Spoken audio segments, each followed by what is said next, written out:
Como será que foi o romantismo na literatura inglesa? Na última aula aqui, eu comentei sobre a ascensão do romance enquanto gênero literário, a ascensão do romance inglês. Quando eu falo em romance, eu estou falando em forma literária. A forma como a literatura é apresentada, como a história é apresentada. Então, o romance é um gênero literário que se apresenta em narrativa, uma história maior do que um conto, vários núcleos e personagens, pode ser dividido em capítulos, geralmente dividido em capítulos. Então, romance, eu estou falando de gênero literário e isso se refere à forma. Quando eu falo romantismo, aí eu estou falando da estética literária, conjunto de escolhas estéticas que o autor faz, é um período literário, um jeito de escrever literatura que predominou durante um tempo e que tem determinadas características. É isso que a gente vai ver hoje, então, como que foi o romantismo na literatura inglesa. Um romance, enquanto gênero literário, pode ser de uma história na estética do romantismo, então um romance romântico, mas um romance, enquanto gênero literário, enquanto forma, também pode ser com a história em outra estética literária. Por exemplo, a gente tem romances realistas, como Eça de Queiroz, como Flaubert, como Aloysio de Azevedo, Cortiço. Aqui no Brasil, romances realistas, né, na estética do naturalismo, uma subdivisão do realismo. Pode ser romance, gênero literário romance, na estética do modernismo, como a gente viu na playlist do podcast Literatura Oral, Amar, verbo intransitivo, do Mário de Andrade. Ou pode ser ainda um romance, o gênero literário romance, a forma romance, na estética do pós-modernismo, como a gente tem a obra do Chico Buarque, por exemplo. Mas hoje nessa aula eu vou falar do romantismo, da estética literária, que é o romantismo na literatura inglesa. Em que contexto inicia o romantismo na literatura inglesa? Que é um período de agitação política e de revoluções. O romantismo inglês inicia num período de revoluções, o romantismo em geral. O romantismo inglês emerge, então, no final do século XVIII, como uma reação à ênfase na razão. A ênfase na razão é um desdobramento do iluminismo, também do século XVIII. A ênfase no que é lógico, na razão, na racionalidade e nas formas clássicas. E se expande do século XVIII ao século XIX. É um período de intensa agitação política. É o período em que acontece a Revolução Industrial na Inglaterra. A natureza tem uma relevância grande no romantismo, a natureza como cenário, mas também como o ideal. E em relação à natureza e às paisagens que importam para o romantismo, a gente deve lembrar do conceito do sublime, que tem tudo a ver com isso, a gente vai ver nos próximos slides. Individualismo e subjetividade também são conceitos que fazem parte da estética do romantismo. Nacionalismo e folclore. E o nacionalismo na estética do romantismo, principalmente no início dessa estética, no século XVIII, na primeira fase do romantismo. E aí não só do romantismo inglês, mas também do romantismo germânico e do romantismo brasileiro. A nossa primeira fase foi bem associada a nacionalismo, ao indianismo, foi uma resposta literária ao neoclassicismo, que foi um movimento cultural entre o século XVIII e XIX também, um pouquinho antes do romantismo, e que durante algum tempo andaram juntos, em que o neoclassicismo valorizava a razão e foi um movimento influenciado pelo iluminismo, com um retorno aos clássicos greco-romanos. A partir do século XVIII, na literatura inglesa, a literatura se torna um refúgio, até em função dessa quantidade de revoluções, dessas mudanças políticas e sociais que aconteciam. A literatura se torna um refúgio. E a natureza também. A natureza é um cenário ideal do início do romantismo e se torna um refúgio. A literatura incorpora valores e sentimentos das classes dominantes nesse período. E para as classes dominantes, para a sociedade desse momento, a razão, a ordem e a natureza eram elementos fundamentais. No final do século XVIII, então, a gente tem a Revolução Industrial, na Inglaterra, a partir de 1760. Outro movimento que impacta a mudança nas artes e na estética e replica no início do romantismo é a independência dos Estados Unidos, que aconteceu em 1776, e a Revolução Francesa de 1789. Então, são movimentos de massa, de povo nas ruas, pedindo por liberdade, por mudanças políticas e sociais. O romantismo tem a ver com esse agito do povo nas ruas e de uma mudança, de um pedido do povo por uma mudança de perspectiva, uma mudança de mundo. No romantismo são importantes os conceitos da natureza, do natural e das emoções. A beleza também, o conceito de beleza também ganha muita importância. Então vejam que a estética do romantismo na Inglaterra tem influência do que está acontecendo nos outros países ali ao redor, na Europa.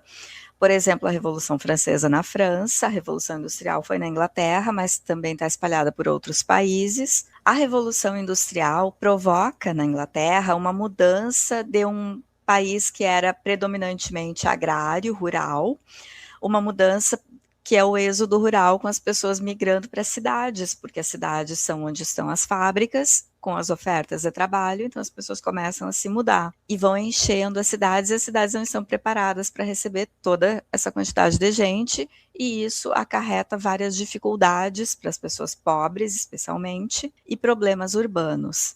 Então, a industrialização e uma urbanização apressada, não tão planejada, traz algumas disrupções nas formas tradicionais de vida, que se afastaram um pouco da natureza ao sair da vida no campo, a vida predominantemente rural, agrária, e ir trabalhar o dia inteiro fechados em fábricas e vivendo na cidade.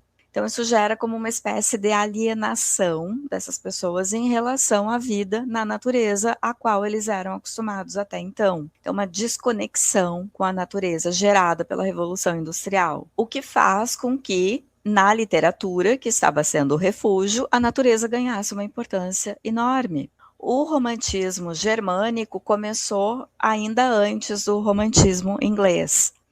E aí é importante lembrar o conceito de beleza desenvolvido pelo filósofo alemão Hegel, e é um conceito fundamental na estética do romantismo. Ele fala sobre beleza no livro Lições sobre Estética. Hegel acredita numa progressão dos gêneros literários, mas isso diz para a gente que esse filósofo que falou em beleza, que a beleza foi incorporada na estética do romantismo, esse filósofo estava interessado no desenvolvimento da literatura e em como a literatura se relaciona com as outras, com o desenvolvimento social. E para Hegel existe uma progressão dos gêneros ao longo do tempo. Então, é uma progressão histórica dos gêneros literários. Hegel vê uma conexão, então, entre o desenvolvimento da épica, que dá lugar ao lirismo poético, que dá lugar ao drama, né, ao teatro, como Shakespeare escrevia no século XVI e XVII, e que vai abrir espaço para o romance. E que essa ordem de precedência e de sucessão dos gêneros literários para Hegel estaria conectada ao desenvolvimento do mundo, quer dizer, das formas sociais, das sociedades também. Em relação ao romantismo germânico, a gente pode lembrar a participação dos irmãos Grimm. A gente fala em irmãos Grimm e pensa em contos de fada, né? Os irmãos Grimm organizaram contos que eram da narrativa oral, publicaram como textos escritos, que a gente conhece como os contos de fada. Então, no século XVIII, a Alemanha eram pequenos estados que estavam caminhando para uma unificação germânica que vai acontecer em 1871 com Bismarck. Mas quando os irmãos Grimm reúnem esses contos da oralidade em contos de fada, publicam e reúnem em livro, eles estão dando um passo e um empurrãozinho para o fortalecimento do nacionalismo germânico, porque essas histórias apelam para o senso identitário germânico e fazem com que as pessoas se sintam um mesmo povo. Eram histórias oralmente contadas por gerações, mas que eram comuns a vários desses estados, eram comuns àquele povo que aí no século XIX vai se unificar. As obras dos irmãos Grimm, né, esses contos publicados a partir de relatos orais, são publicados a partir de 1812. Eu passei o slide, faltou eu comentar ali a tela que eu coloquei no slide do contexto, que é a liberdade guiando o povo, do francês Eugène Delacroix, que fala de revolução, de liberdade para o povo, e é uma tela super emblemática, a liberdade de peito desnudo, segurando a bandeira da França, caminhando sobre uma barricada de corpos que já participaram de alguma revolução sangrenta, uma tela de 1830, né, que está ali embaixo, que faz referência à Revolução Francesa, e guiando o povo, não apenas o povo pobre, né, como tem um revolucionário ali bem à esquerda da tela, mas também um aristocrata, que a gente vê ali um cara de cartola e de fraque, e a juventude, né, a direita ali, a esquerda da liberdade, mas a direita de quem vê a tela, uma criança, um garoto. Essa imagem é aproveitada por José Saramago em Ensaio sobre a Cegueira, numa cena linda, que na leitura comentada dos 4 episódios que eu faço aqui na playlist do podcast Literatura Oral, se não me engano, está no episódio 125 ou 126, acho até que está no 126, que é no final, e Saramago aproveita essa imagem de uma forma linda. Características do romantismo. Emoção e individualismo são centrais no romantismo. Imaginação, criatividade e mundos imaginados.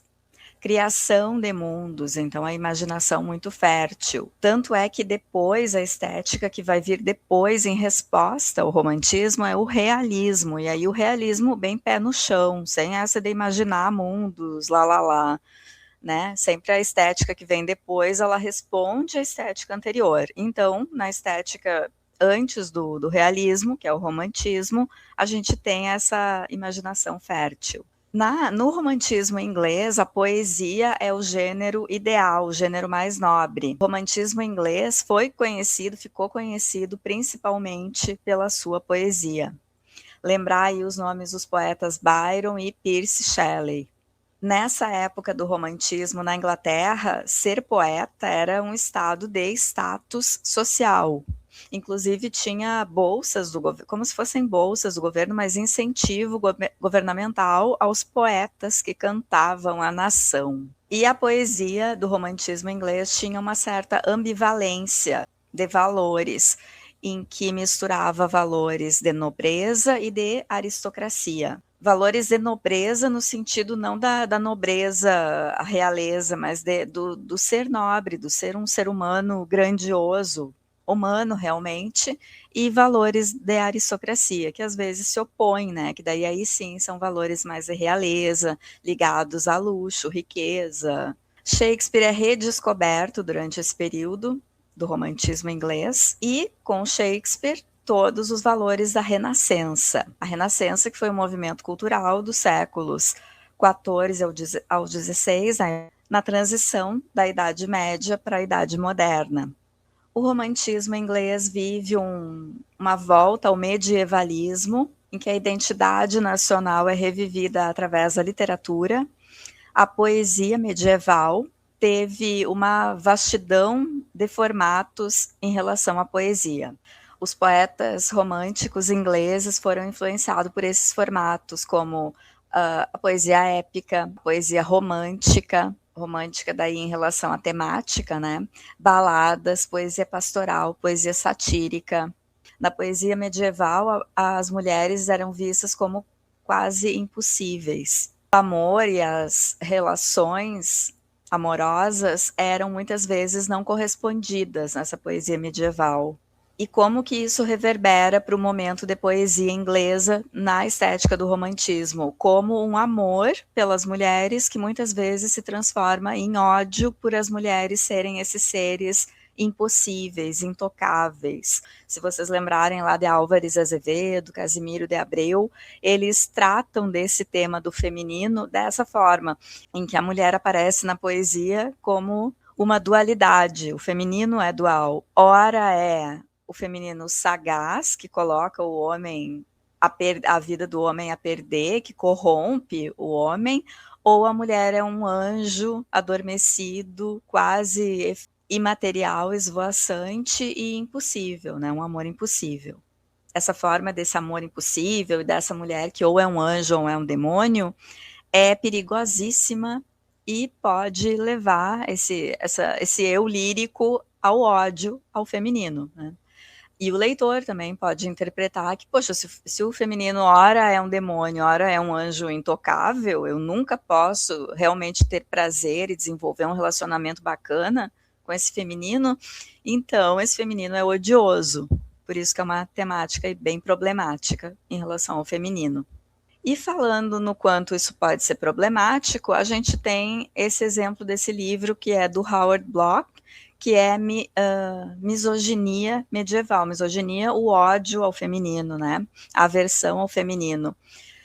Esse livro trata, então, um contexto histórico do desenvolvimento da misoginia a partir de atitudes desse período, mostrando a mulher ora como um anjo, ora como um demônio. Característica da poesia, ou num gênero de poesia que se desenvolveu, chamado amor cortês, em que acontece essa mostra paradoxal da mulher, que ora é o anjo intocável e ora é o demônio que coloca a vida do homem a perder.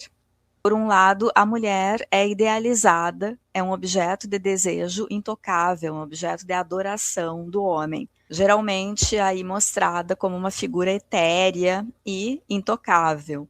Por outro lado, esses mesmos textos de poesia medieval do gênero de poesia amor cortês revelavam um lado sombrio do feminino, que faziam com que os homens expressassem, ou o eu lírico expressasse, medo, desconfiança, e até um início de ódio e aversão ao feminino, que é o que Bloch está chamando nesse livro de a misoginia medieval, uma sugestão aí de que a misoginia que a gente vê hoje tão extrema poderia ter nascido nesse período já do medievo.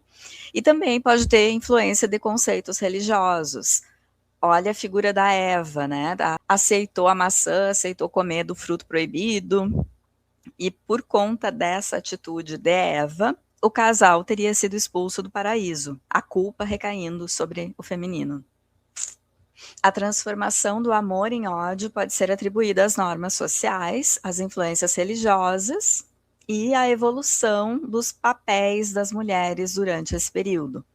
As mulheres eram frequentemente vistas como tentadoras ou fontes de pecado, e essa percepção era reforçada pelos ensinamentos religiosos, que ainda durante o medievo a gente está falando. E a poesia do medievo vai ter um revival lá no período do início do romantismo inglês. Bloch argumenta que essas atitudes contraditórias em relação às mulheres na literatura medieval refletem a complexa dinâmica social e cultural da época. A tensão entre a idealização e a demonização das mulheres contribuiu para a perpetuação de crenças misóginas, moldando a maneira como as mulheres eram percebidas e tratadas na sociedade medieval. O que vocês acham disso? Aqui uma imagem de Byron, que era considerado o lindão à época, ainda falando das características do período do romantismo inglês. Reação ao neoclassicismo na literatura, muita experimentação, a força que tem a natureza como temática, as emoções e o conceito de sublime. O romantismo foi uma reação ao racionalismo e ao formalismo do neoclassicismo na literatura. E foi um período de muita experimentação, mas sem abandonar completamente a tradição. A natureza como uma força, os poetas evocavam o poder das emoções, e quando a gente fala do conceito de sublime, a gente está falando do conceito cunhado principalmente por Edmund Burke, que publica em 1757, então no século XVIII, um livro chamado Uma Investigação Filosófica sobre a Origem das Nossas Ideias do Sublime e do Belo. Dois conceitos importantes para o romantismo. O sublime, para Burke, está ligado ao sentimentalismo, a uma interpretação que pode ser errada dos sentimentos, ao natural sentimentalismo que pode se tornar monstruoso. No século XVIII, a sensibilidade era associada a ter muitos sentimentos. Não era exatamente como a gente entende sensibilidade hoje. Hoje, sensibilidade é tu meio que ser empático, né? Ter empatia. Mas no século XVIII, a sensibilidade era associado a sentir profundamente. Então, sensibilidade no século XVIII tinha uma conotação negativa, especialmente quando era associado às mulheres. E era associado às mulheres ter sensibilidade, sentir profundamente, sentir em excesso, ou até não controlar as suas emoções. Isso era sensibilidade, era negativo. E o sublime para Burke seria a emoção mais intensa que a mente pode suportar ou pode sentir. O sublime seria o auge da intensidade de algo que a mente humana poderia suportar. Está ligado à experiência de emoções limítrofes, mas estando em segurança. Então, o sublime está muito relacionado a estar no limite entre o que é o pavor e estar em segurança. Então, a gente pode entender como sublime, por exemplo, a visão de um penhasco, de estar ao ar livre, numa paisagem, admirando a vista de um penhasco, mas estando em segurança. Então, a natureza era fonte do sublime, esse experimentar paisagens que poderiam ser perigosas, mas que ao mesmo tempo eram deslumbrantes, são paisagens deslumbrantes, né? Ou de uma nevasca intensa, ou de uma tempestade com raios e trovões, mas que experimenta tudo isso estando dentro de uma cabana fechadinha, com a janela, com a lareira acesa, quer dizer, em segurança. Aí é a experiência do sublime, porque a pessoa se permite aproveitar a intensidade da natureza sem se colocar em risco de vida. Por isso a natureza é fonte do sublime. Então, grandes montanhas, a imponência das paisagens, a solenidade dos eventos naturais. E essa característica do sublime, desse experimentar o que é desconhecido e apavorante, mas estando em segurança, é o que um gênero, um desdobramento do romantismo gótico proporciona aos leitores. Um leitor que está lendo dentro da estética do romantismo, mas nesse desdobramento do gótico, está experimentando o medo, o pavor, o horror, o susto, mas está na segurança do seu lar lendo o livro. E aí eu coloquei então 3 exemplos da estética do romantismo inglês com esse desdobramento para o gótico. Até ali Orgulho e Preconceito não tanto da Jane Austen, né?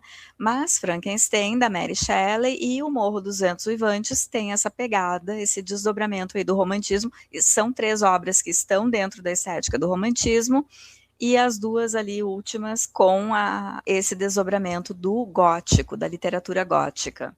E esses 3 exemplos que eu coloquei aí são em prosa, são romances, né? Mas que o grande, né? Já falei, mas só para reforçar, o grande auge do romantismo inglês, o que tinha realmente status era a poesia.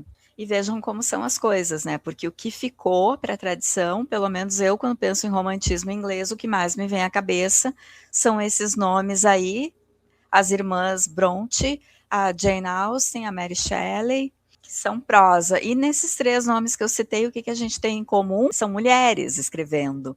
Então a gente também tinha isso no romantismo inglês. Homens estavam escrevendo poesia, que era a cereja do bolo, e mulheres estavam escrevendo prosa romântica na estética do romantismo. Então coloquei ali poesia versus ficção, equivalia também a dizer o que homens estavam produzindo versus o que mulheres estavam produzindo.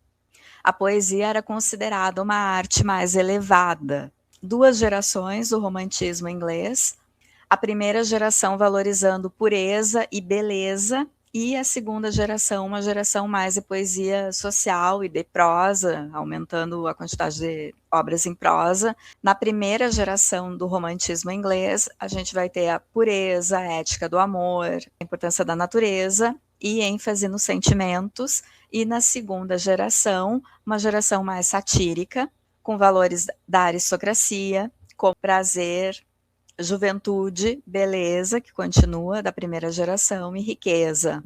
Essa questão da poesia estar em alta no romantismo tinha a ver com o romantismo germânico do desenvolvimento da identidade nacional inglesa. Os poetas acreditavam que com a poesia eles estavam desenvolvendo a identidade nacional inglesa. A poesia se torna a expressão artística natural inglesa. Holandeses tinham artistas plásticos, pintores, os estados germânicos ali tinham música, né, muito desenvolvimento da música, além da literatura, e a Inglaterra tinha a poesia. Então, para a gente ver alguns nomes de poetas dessa fase do romantismo inglês, que eles buscavam se libertar das regras e convenções da poesia do neoclassicismo, explorando novas formas e, por isso, experimentalismo e novos estilos. E por isso foram beber lá na poesia medieval. E ali a imagem do Blake. George Gordon Byron, um dos principais nomes, então, da poesia inglesa, já pode ser considerado entre a primeira e a segunda geração, que era um tradicional aristocrata. Byron redescobre o que era a oitava rima na poesia, um formato poético, um estilo poético da oitava rima, que é ali naquele esqueminha que eu coloquei o CC, né? A poesia vinha AB, AB, AB, CC. Ele volta a usar, né? Ele redescobre essa rima que já tinha sido usada no medievo, em que ali vocês entendem, né? A rima com verso, eles são os versos, né? Que rima com A, B, que rima com B, que rima com B, e daí duas estrofes rimando entre si, C, C. A primeira obra do Byron, a primeira publicação dele é Child Hero. Em Child Hero é a história de esse herói que vive uma maldição que condena o autor ou o herói a sofrer e fazer sofrer todas as mulheres com as quais ele interage romanticamente. Nessa obra Child Hero, Byron começa a forjar o que seria a marca dele de o herói byroniano, que depois ele vai consagrar com Dom Juan. Esse herói byroniano, a gente pode entender que é um herói bem misógino, e a explicação, a origem está nessa obra Child Hero, porque é que esse herói, esse alter ego aí dele, viveria essa maldição. Eu estou dizendo um pouco ele, o poeta, o alter ego, porque no caso de Byron, a obra e a vida se misturam bastante. É bem possível, inclusive, ir analisando a obra do Byron junto com a biografia dele e ver como tem pontos de confluência. Claro, com a literariedade que a obra requer, mas ele ia aproveitando, ele ia bebendo muito nas próprias aventuras, né, na própria boemia da vida dele e colocando na obra, colocando na poesia dele. Ele escreveu poesia satírica e aí associado à segunda geração do romantismo inglês, falava sobre amor, sobre natureza, mas de uma forma revolucionária. Byron não gostava de um estilo pastoril de escrever poesia e criticava os outros poetas que partiam para esse lado da poesia mais romântica pastoril. Byron tem influência dessa estética do amor cortês, que a gente viu lá que pode ter sido um germenzinho da misoginia, o desenvolvimento do herói byroniano, que começa com Child Hero e vai se consolidar com Dom Juan. A influência que Byron bebe lá do amor cortês, a gente pode dizer que é a questão de culpar a mulher ou culpar o feminino pelo sofrimento do eu poético. Então, o eu poético, que é um homem, que é um alter ego para Byron, ou está muito ligado ali ao que era a vida do poeta, sofre, dá tudo errado, e porque ele se envolveu com mulheres erradas e mulheres colocaram a vida dele a perder. O herói byroniano tem a ver com uma caricatura, com uma persona de um homem fatal, ao qual nenhuma mulher resiste, é um sedutor. Dom Juan, né? A gente pode dizer que o grande legado do Byron é em termos da atitude, da sua atitude em relação à vida e ao trabalho, porque ele viveu intensamente o que ele escreveu, o que ele acreditava, e escreveu o que ele viveu, né? Ele também pôde ter essa vida de muitas viagens e muita boemia e muitas amizades, porque ele era um aristocrata, né? Ele tinha grana. Ele viveu buscando experimentações, sentimentos profundamente sentidos, né? Viver o sublime da vida. E os últimos trabalhos dele a gente pode considerar que são os que ficaram mais famosos, assim. Os títulos são Dom Juan, Beppo e The Vision of Judgment. Aqui, a título de exemplo, tem uma página inicial de Beppo. Então é tudo inverso, né?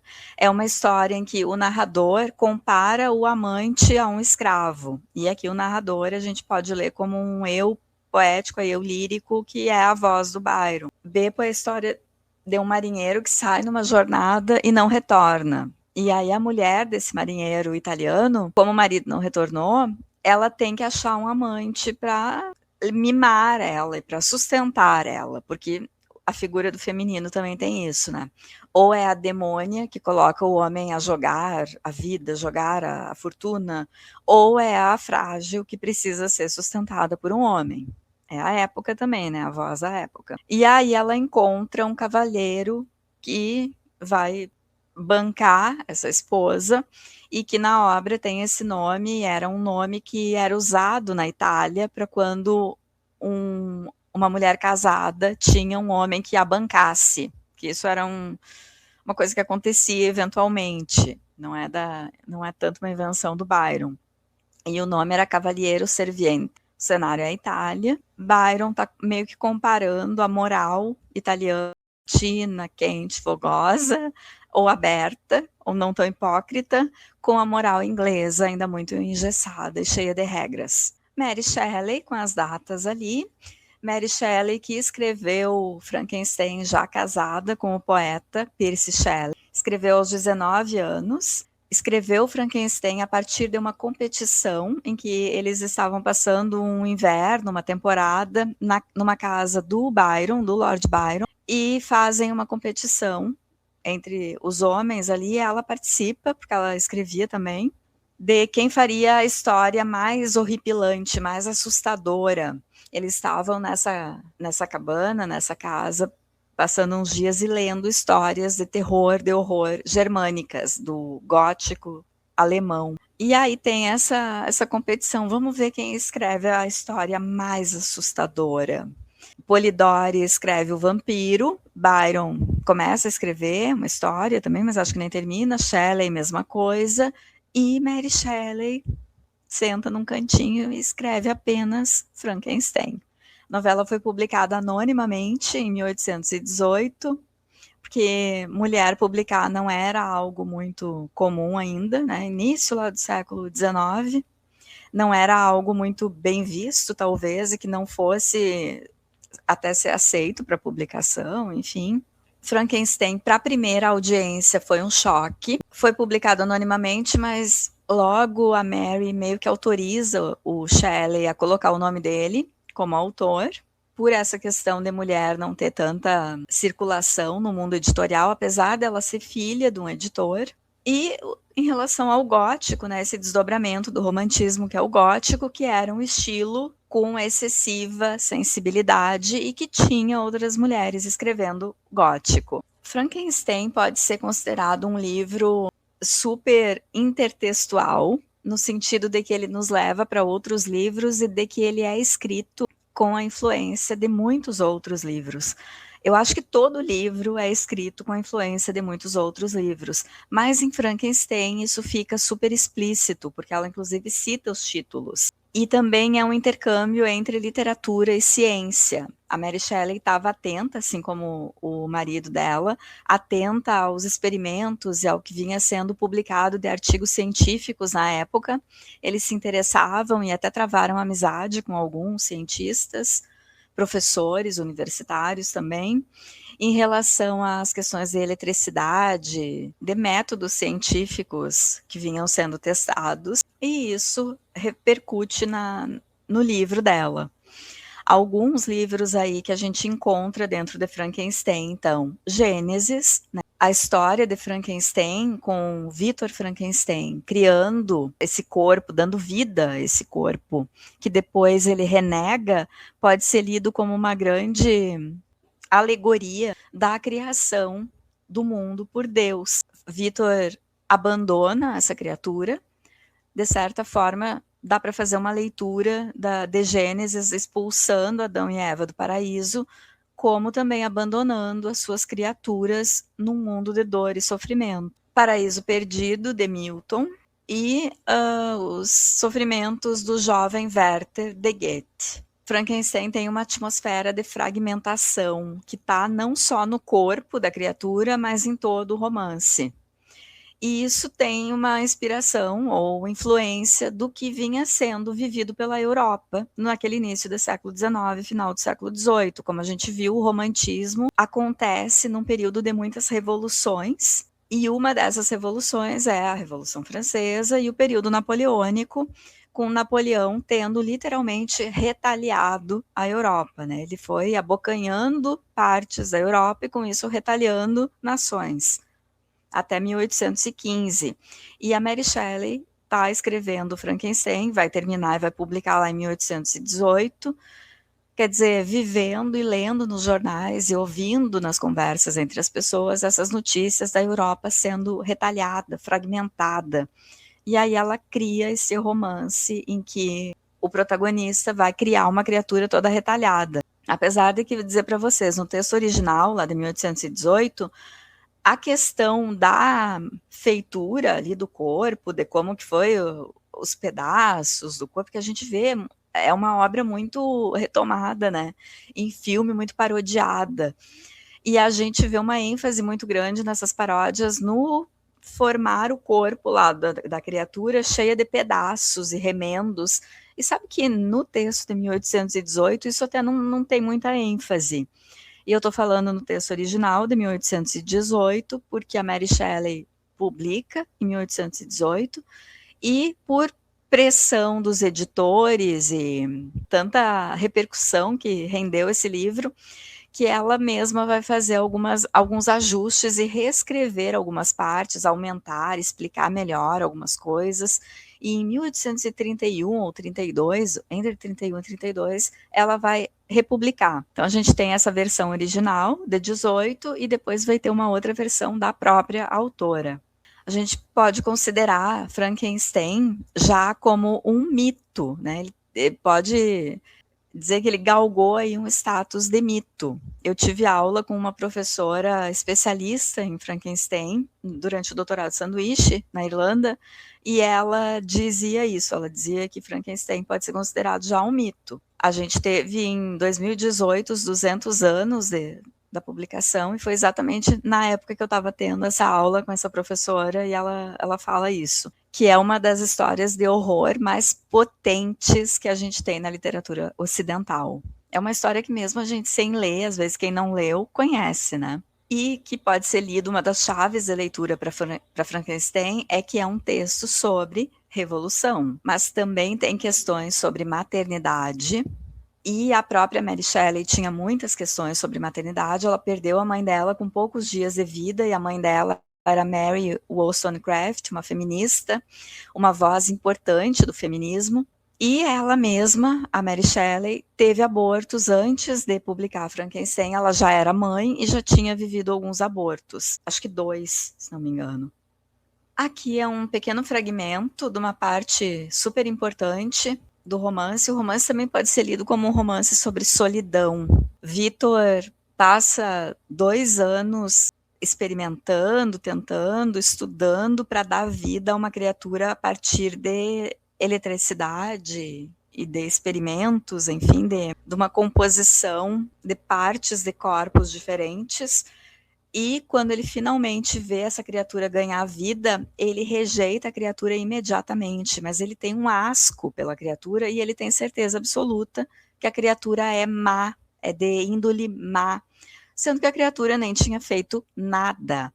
Então a gente pode ler também como um romance sobre solidão, e solidão também era algo muito pungente na vida da autora. Mary Shelley, apesar de ter um pai super presente na vida dela, de estar casada com Shelley, de ter irmãs, ela era uma pessoa, me parece, eu faço essa leitura dela, uma pessoa bem solitária. Ela tinha meias irmãs. E aqui é uma parte em que a criatura reclama a Victor, o seu criador, da solidão em que vive e suplica faça para mim uma companhia, crie, né, você que pode criar, crie para mim uma mulher. E aí a criatura tinha passado um tempão sem ver Vitor, porque Vitor fugiu dele assim que viu a criatura com vida e decidiu e determinou que era uma criatura má. E aí a criatura tem que se virar e passa um tempo vivendo numa fazenda onde aprendeu a ler, a falar, enfim, aprendeu tudo sobre a vida, meio que se criou ali. E reencontra Vitor, conta essa experiência de solidão e faz o pedido. E aí essa parte, a parte que Victor Frankenstein, o cientista,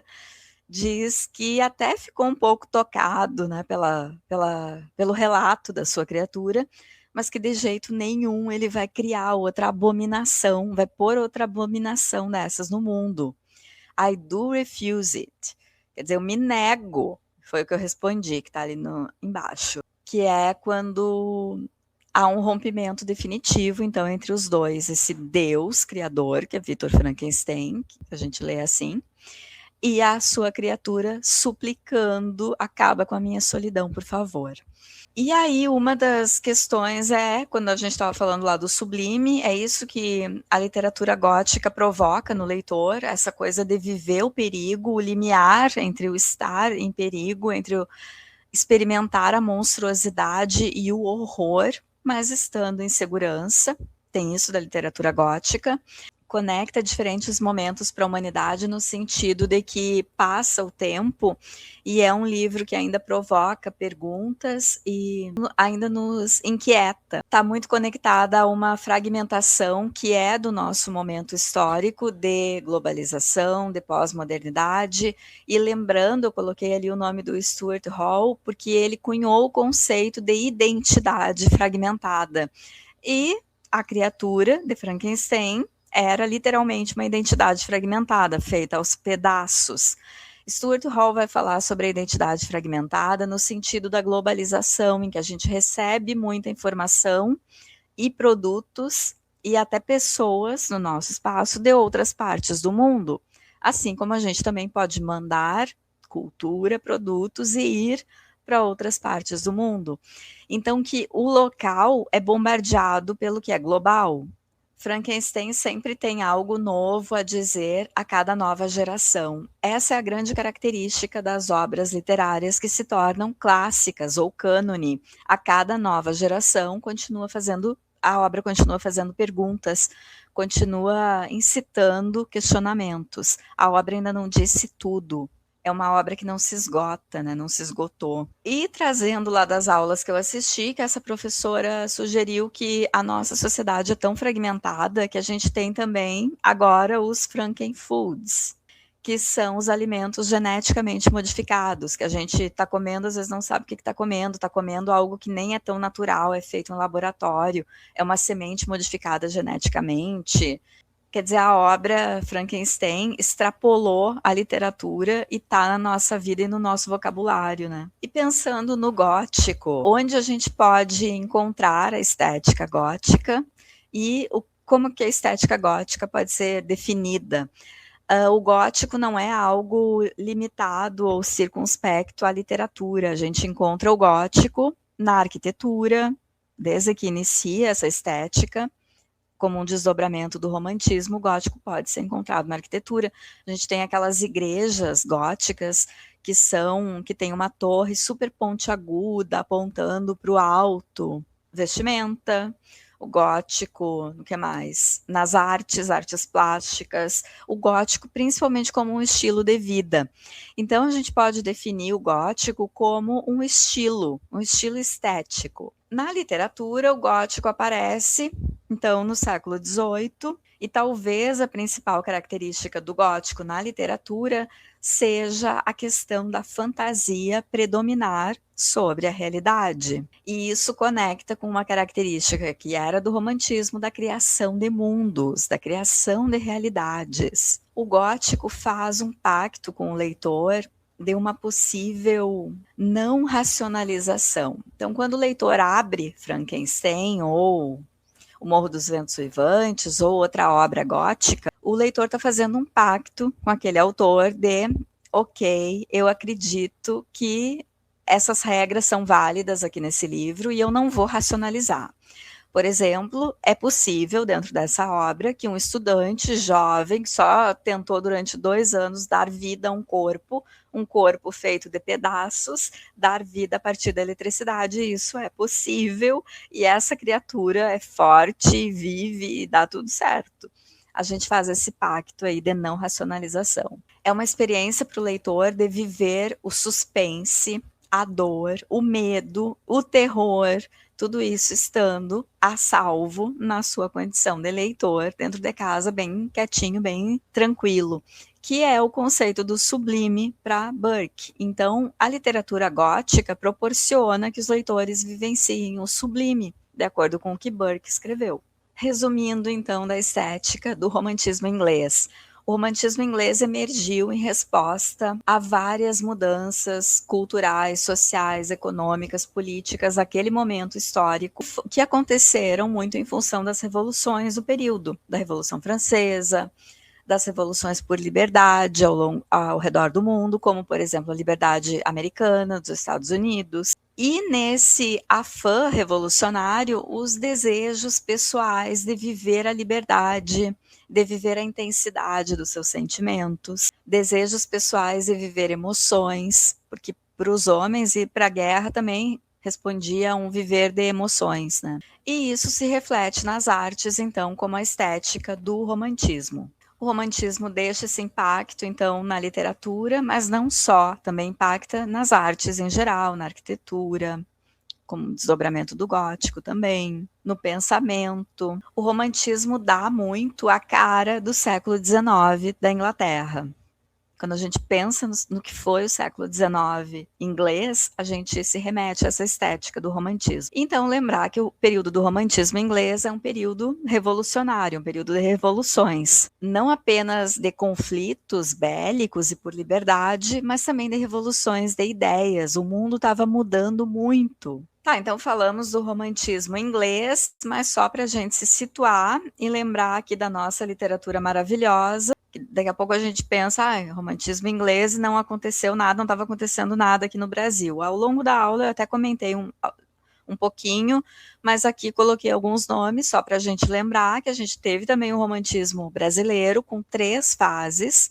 O romantismo no Brasil começa em 1836 oficialmente, porque a primeira obra que pode ser classificada dentro dessa estética é Suspiros Poéticos e Saudades, de Gonçalves de Magalhães, e é uma obra em versos, em poesia, uma obra de poesia, são poemas, uma reunião de poemas do Gonçalves de Magalhães.